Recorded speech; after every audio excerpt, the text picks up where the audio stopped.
Welcome बच्चों। Let's see the question number 13। Question number 13 में बोला है find to consecutive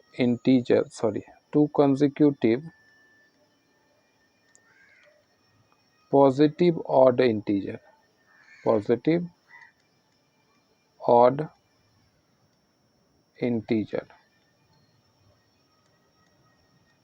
whose sum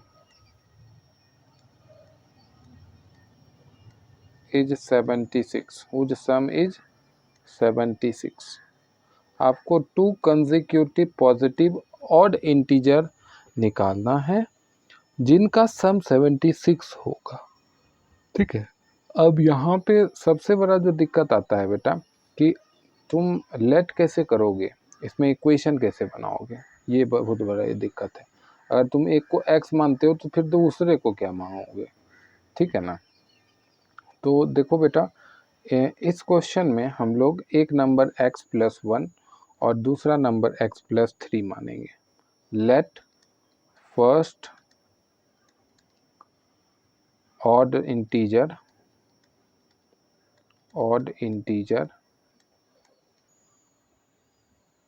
is equal to x+1 और second odd integer क्या हो जाएगा, सेकेंड ऑड इंटीजर क्या हो जाएगा,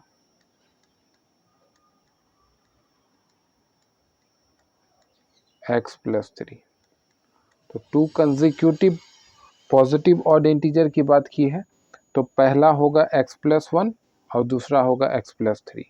अब अकॉर्डिंग टू क्वेश्चन ध्यान दीजिए, हमें ये बोला है कि दोनों का सम यानी कि x+1 प्लस x+3 दोनों का सम 76 दिया हुआ है। तो ये तुम्हारा इक्वेशन फॉर्म हो गया। अब यहाँ पे देखो x और x मिलके हो गया 2x प्लस 1 और 3 मिलके हो गया 4 इज इक्वल टू 76। अब ये 4 उधर जाएगा तो क्या हो जाएगा, 2x is equal to 76 minus 4। तो 2x इज इक्वल टू क्या हो जाएगा, 72। तो x इक्वल टू क्या हो जाएगा, 72 डिवाइडेड बाई 2। तो ये 3 टाइम्स में बचा 1 ऊपर से आया 2 तो 12, अब 6 टाइम्स में। तो x की वैल्यू आ गई 36। तो इस तरीके से जो पहला नंबर तुम्हारा पास निकल के आया है, फर्स्ट नंबर क्या निकल के आया, x+1 निकल के आया, यानी कि 36 प्लस 1 यानी कि 37। इसी तरीके से जो तुम्हारे पास सेकेंड नंबर निकल के आया है वो क्या आया है, x+3 यानी कि 36 प्लस 3 यानी कि 39। क्लियर है, दोनों नंबर आपके पास निकल के आ गया। आपको टू कंसेक्यूटिव पूछा था, ठीक है। अब देखो ये कंसेक्यूटिव है कि नहीं। अब तुम बोलोगे सर 37 के बाद तो 38 आना चाहिए था। थोड़ा तो कॉमन सेंस लगाया करो। यहाँ पे to consecutive positive odd integer की बात की है, दोनों पॉजिटिव है और कंसेक्यूटिव है। 37 के बाद कौन सा ऑड नंबर आएगा, 39 ही आएगा ना। 38 जो बीच में आ रहा है वो तो इवन नंबर है। क्लियर। अब ऐसा ही क्वेश्चन है क्वेश्चन 14, उसमें कंसेक्यूटिव इवन नंबर इंटीजर की बात की है। वहाँ पे तुमको 2 या 3 कंसेक्यूटिव इवन इंटीजर निकालना है। तो चलो वो क्वेश्चन करते हैं। क्वेश्चन नंबर 14 पे ध्यान दो। क्वेश्चन नंबर 14 में देखो, find 3 consecutive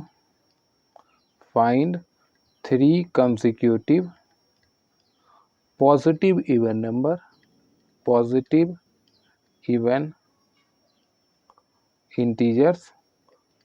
Find 3 consecutive positive even integers whose sum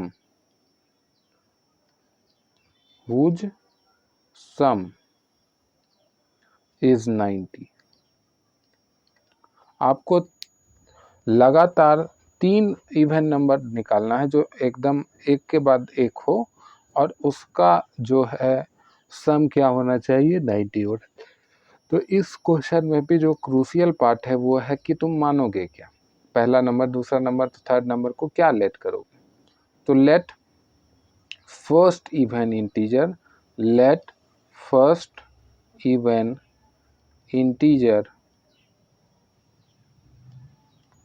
x, पहला इवन इंटीजर एक्स हो गया।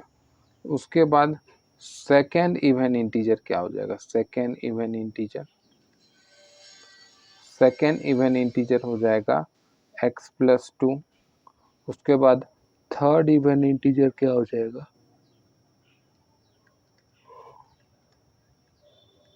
थर्ड इवन इंटीजर क्या हो जाएगा, एक्स प्लस 4। इसी ऑर्डर में आपको मानना है जब इवन की बात करें तो। अब according to the question equation क्या बनेगा, तो पहला नंबर था एक्स प्लस 2 दूसरा नंबर, प्लस एक्स प्लस 4 तीसरा नंबर। इन सभी का सम आता है 90, इन सभी का सम आता है 90। तो ये एक्स और ये एक्स मिलके हो गया 3x प्लस 2 प्लस 4 मिलके हो गया 6 इज इक्वल टू 90। अब ध्यान दो,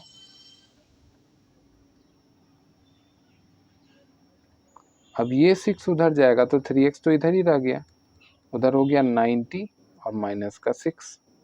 उसी तरीके से 3x इधर ही रह गया, यहाँ पे क्या आ गया 80, एक मिनट, क्या हो गया 84। अब x इधर ही रह गया, 3 उधर डिवाइड में चला जाएगा, तो 3 2 जा 6, बचा 2 नीचे आया, फिर ऊपर से 4 भी आया, तो 2 और 4 क्या हो गया 24, तो ये 8 हो गया। तो x की वैल्यू क्या आ गई 28, x की वैल्यू क्या आ गई यहाँ से 28। तो पहला नंबर तुम्हारा क्या था बेटा, पहला नंबर तुम्हारा तो x ही था, तो 28 हो गया, है ना। सेकेंड नंबर की बात करें, सेकेंड नंबर क्या था, सेकेंड नंबर था x प्लस 2 यानी कि 28 प्लस 2 यानी कि 30।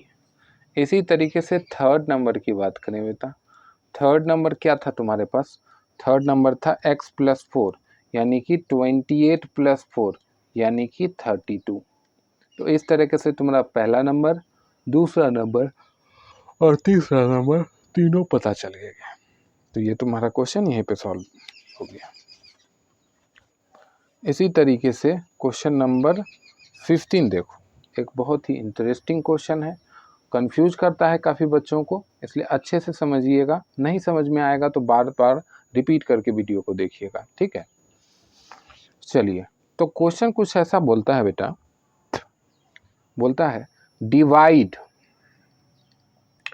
बोलता है divide 184 into 2 parts such that 1/3 of one part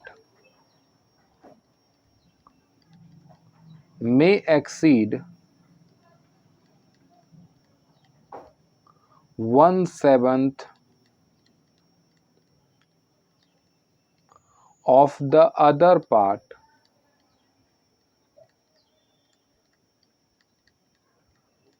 by 8। अब एक बार ये क्वेश्चन को समझ लेते हैं कि क्वेश्चन आखिर हमें क्या इंडिकेशन, क्या डायरेक्शन दे रहा है। तो देखो 184 एक नंबर है, तुमको इसको 2 पार्ट में डिवाइड करना है। अब जब भी बच्चे ये सुनते हैं 2 पार्ट तो वो सोचते हैं कि इसको हाफ में डिवाइड करना है। यहाँ पे देखो 2 पार्ट्स का मतलब ये नहीं होता है कि हाफ में, जब तुमको बोलेगा कि divide 184 in 2 equal parts, in that case you will divide it into 2 equal parts, यानी कि तुम उसको 2 से डिवाइड दे दोगे और जो भी वो नंबर आएगा वो उसका 2 इक्वल पार्ट होगा। लेकिन यहाँ पे 2 इक्वल पार्ट के आगे कुछ लिखा है, तो यहाँ पे ध्यान से समझिए, such that 1/3 of one part exceed 1/7 of other part by 8, यानी कि उसका 2 पार्ट होगा, 1/3 और 1/8। एक होगा 1/3, एक होगा 1/7, सॉरी, एक होगा 1/3, एक होगा 1/7। तो 1/3 पार्ट जो है, अब आपने फ्रैक्शन पर रखा होगा, फ्रैक्शन से आपको ये समझ में आता है कि 1/3 पार्ट जो है, कुछ देर पहले ही एक चैप्टर आया था फ्रैक्शन, और फ्रैक्शन तो आप लोग बचपन से पढ़ते आ रहे हो, 5 में भी पढ़ा, 6 में भी पढ़ा, 7 में भी था, ठीक है। तो इतना तो आपको आता होगा कि 1/3 जो होता है, 1/3 जो होता है वो 1/7 से बड़ा होता है। ये बात आपको क्लियर है?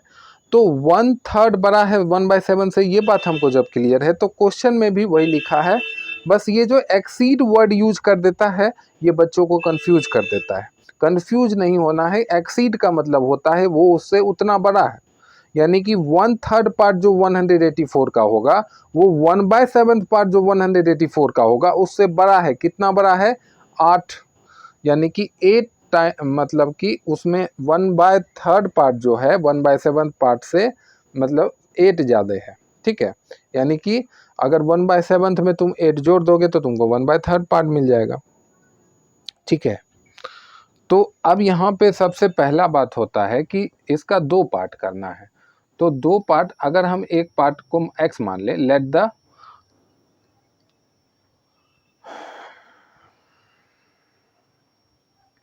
उसमें रुको, यहाँ पे तुमको क्या बोला है, इसको 2 पार्ट में बांटना है। अच्छा, 2 पार्ट में बांटना है मतलब क्या, 2 नंबर्स होगा वो।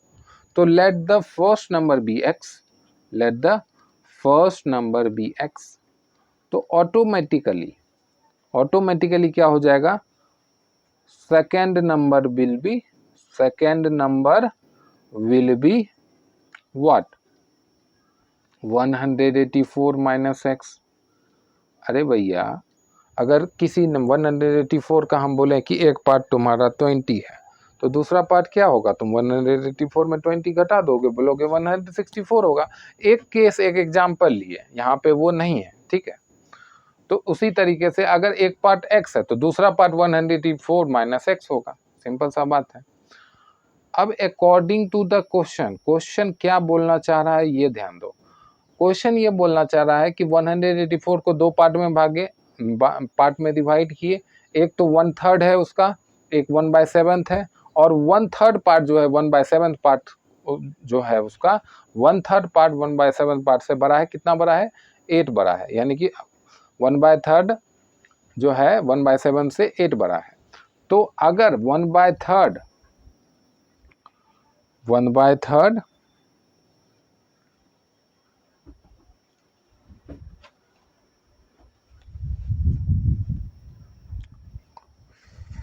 एक मिनट यहाँ पे एक मिनट रुक लो।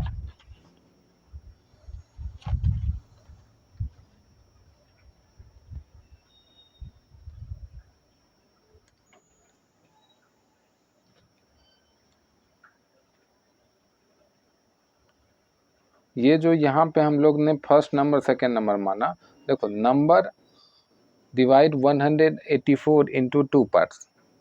तो जो पहला पार्ट होगा इसको नंबर की जगह पार्ट लिख देते हैं। Let the first part be x और second part be 184 minus x। अब देखो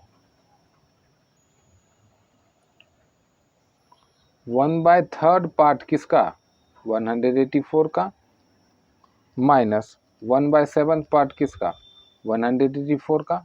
ये कितना है, 8। नहीं होगा, ऐसे नहीं होगा। तो ऐसे देखो,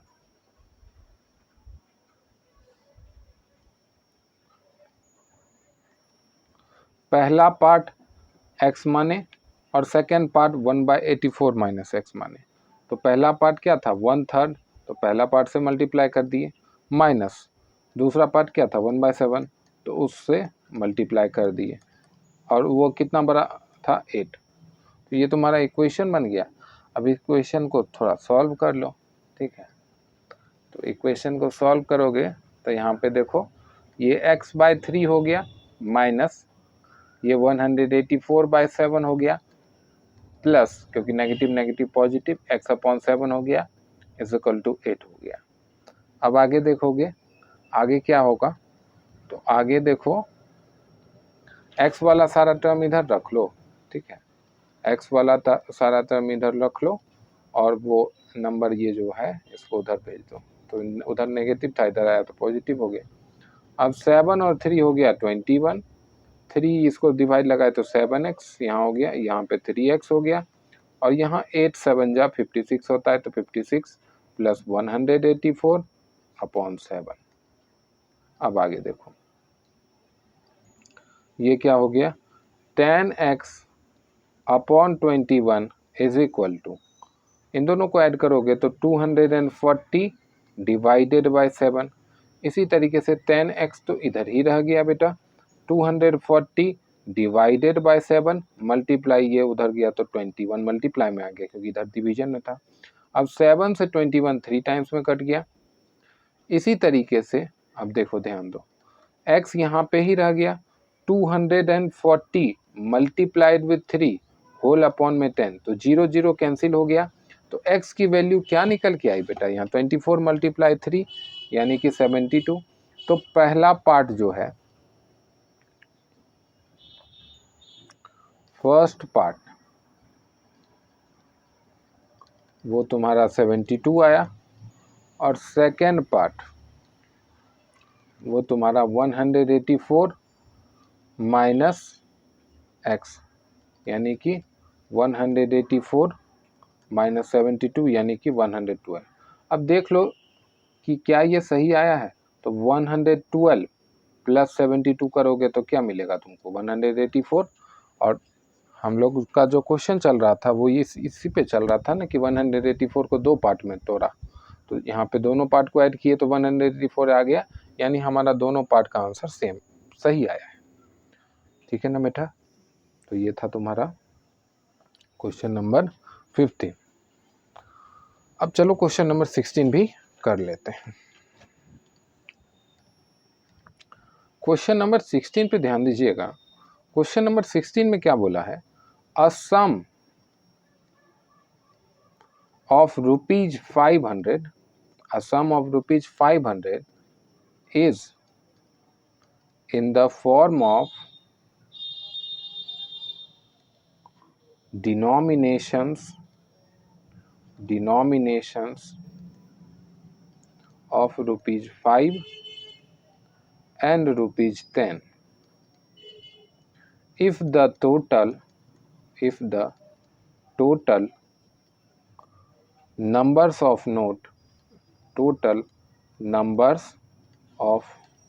notes is 90. Find the number of note of each type. Find the number of notes of each type. Number of notes of each type.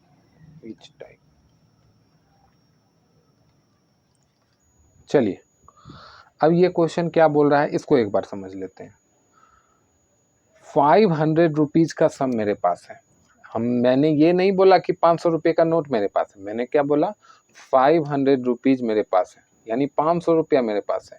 अगर तुम किसी को बोलते हो कि मान लो अपने दोस्त को बोल रहे हो कि आज मेरी मम्मी ने मुझे 100 रुपये दिए, तो 100 रुपये दिए, तो आगे वाला तुम्हें इस बात से क्या समझ में आता है कि तुम्हारे पास 100 रुपया है।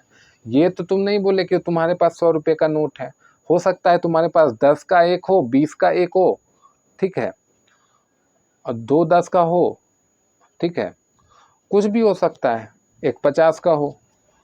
तो सम जो है वो 500 है। अब कितना रुपीज का नोट्स है उसके बारे में कुछ, डिनोमिनेशन का मतलब होता है जो नोट्स है तुम्हारे पास, ठीक है।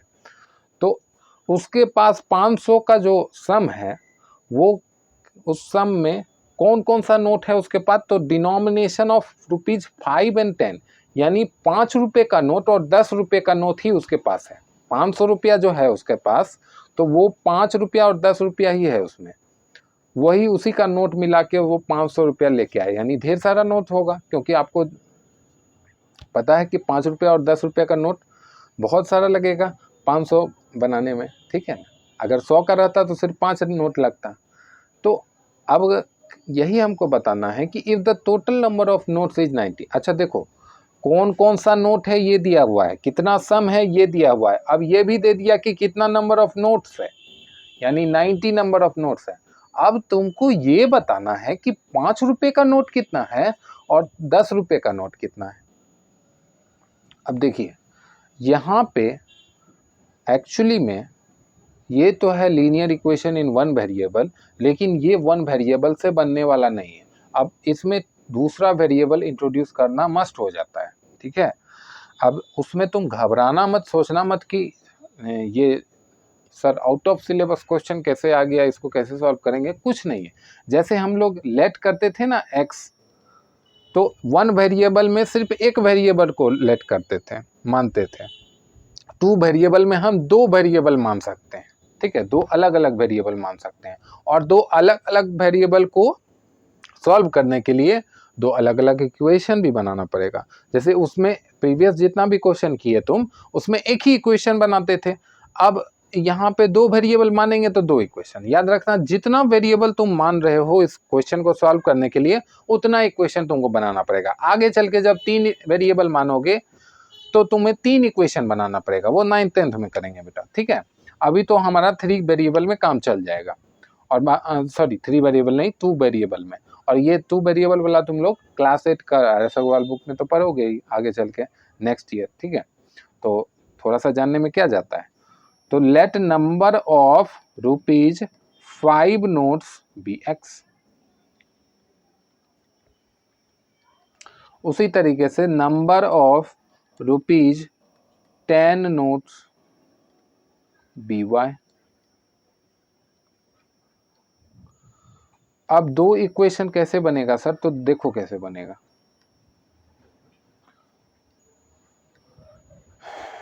दो चीज दिया हुआ है कि 500 का डिनोमिनेशन है, मतलब 500 का सम है मेरे पास। तो देखो 5 का कुछ नोट होगा। अब कितना नोट है, तो number of ₹5 note is x, plus 10 का कुछ नोट होगा, कितना नोट है वाई। अच्छा ये क्यों लिखे सर, देखो 5 का जितना नोट है नंबर ऑफ नोट से मल्टीप्लाई करेंगे, और 10 को नंबर ऑफ नोट से मल्टीप्लाई करेंगे, दोनों को ऐड करेंगे तो हमें क्या मिलना चाहिए 500, क्योंकि टोटल सम तो 500 है। तो ये तुम्हारा पहला इक्वेशन आ गया, इक्वेशन नंबर 1। अब दूसरा बोला है कि ₹5 का जितना नोट है और ₹10 का जितना नोट है, दोनों को जब ऐड करते हैं तो नंबर ऑफ टोटल नोट्स 90 आता है। तो ₹5 का नंबर ऑफ नोट्स है एक्स, और ₹10 का नंबर ऑफ नोट्स है वाई, और दोनों का सम है 90। तो ये दो इक्वेशन आ गया बेटा। अब इस दो इक्वेशन को सॉल्व करने के लिए अलग अलग मेथड होता है, सब्स्टिट्यूशन मेथड होता है, ठीक है, और एलिमिनेशन मेथड होता है। हम लोग जो है क्या करेंगे, यहाँ पे देखो सब्स्टिट्यूशन मेथड लगा देते हैं। अच्छा सब्स्टिट्यूशन मेथड में क्या होता है, सब्स्टिट्यूशन मेथड में होता है कि तुम किसी भी एक वेरिएबल का दूसरे वेरिएबल के टर्म में आंसर निकाल लो। यानी कि जैसे ये x है ना, x का हम यहाँ पे वैल्यू निकाल लिए 90 माइनस वाई, इसमें दूसरा वेरिएबल है, यही इसलिए मैंने बोला था कि एक वेरिएबल का आंसर दूसरे वेरिएबल के टर्म्स में निकालो। अब ये हम लोग पुट कर देंगे 1 में, तो यहाँ पे लिखेंगे, ये लिखना भी जरूरी है, ठीक है, ऐसा मत समझना फिजूल का मैं यहाँ लिख रहा हूँ। ये क्वेश्चन में तुम्हें एग्जाम में जब सॉल्व करोगे आंसर शीट में तो ये लिखना पड़ेगा, putting value of x in equation 1। अभी किसी का वैल्यू वगैरह नहीं आया है, बस हम लोग वैल्यू आ जाए फाइनल में, इसलिए टेम्पोरली x की वैल्यू 90 माइनस वाई मान लिए।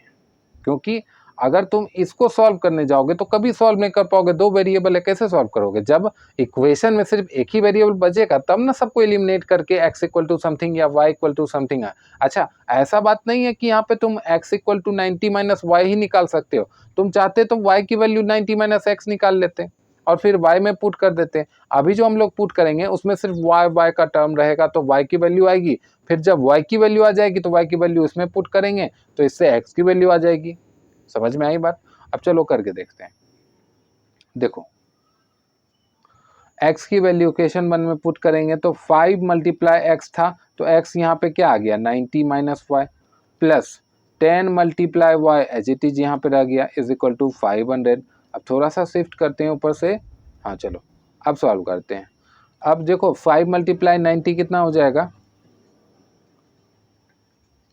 450 है ना, minus 5y plus 10y is equal to 500।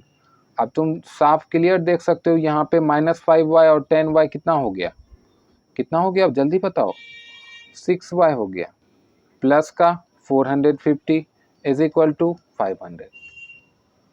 6y इधर ही रह गया बेटा, 450 उधर भेज दिए तो उधर गया तो माइनस का 450 हो गया, तो 6y इक्वल टू क्या हो गया 50।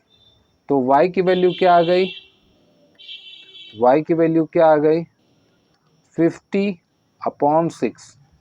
ये इसको कट करेगा, तो कट करेगा तो कितने टाइम्स में जाएगा, 50 डिवाइड होगा 6 से।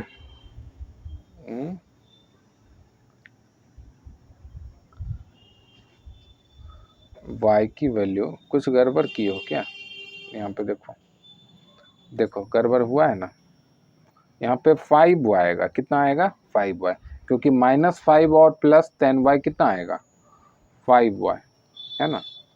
तो अब देखो आ जाएगा बहुत आसानी से, ये हो गया तुम्हारा 5y, ठीक है। अब ये इसको काटेगा 10 टाइम्स में, तो y की वैल्यू आ गई 10। अब y इक्वल टू 10 पुट कर देते हैं इक्वेशन 1 में। इक्वेशन 1 क्या था, sorry equation 2, x plus Y equal to 90, ठीक है।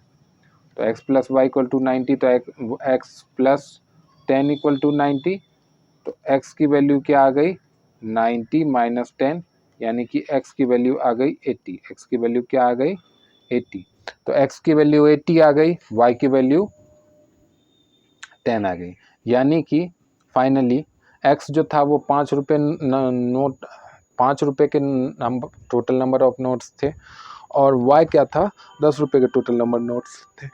तो इससे ये समझ में आता है कि ये जो 500 रुपये का सम उस बच्चे के पास था, उसमें उसके पास 5 रुपये के 80 नोट थे, 80 नोट्स थे, और 10 रुपये के सिर्फ 10 नोट थे, ठीक है। क्लियर है। अंतिम में चाहो तो आप ये एक्सप्लिसिटली लिख सकते हो, मैंने दोनों का आंसर निकाल दिया, अब वो काम तुम भी कर सकते हो अपने से, ठीक है। Thank you very much.